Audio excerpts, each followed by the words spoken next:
السلام علیکم میرے پیارے دوستو۔ رزق کو کم کرنے والے 5 اسباب: نماز قضا کرنا، قبرستان میں ہنسنا، سجدہ نہ کرنا، تلاوت نہ کرنا، اندھیرے میں کھانا کھانا، مغرب اور عشاء کے درمیان سونا۔ یہ اپنی تقدیر سے ملا ہے، کسی کو دریا کسی کو صحرا، کوئی ترستا ہے بوند بھر کو، کسی کے حصے میں سیلاب ٹھہرے۔ جیسے چاہے وہ نوازتا ہے، یہ میرے رب کے حساب ٹھہرے۔ عورت کی بدقسمتی ہے کہ اس سے تمام تر طاقت خود کو وفادار ثابت کرنے اور خوبصورت آنے میں لگانی پڑتی ہے۔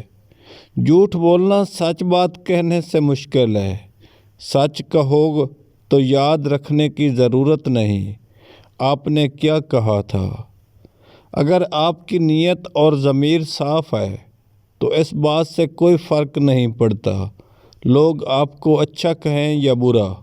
آپ اپنی نیت مل جانے پر جانچے جاؤ گے، لوگوں سے نہیں۔ گلقند میں 4 دانے سفید زیرے کے ڈال کر کھا لو، نفس گھوڑے جیسا بن جائے گا، مردانہ ٹائمنگ میں بہت زیادہ اضافہ ہوگا۔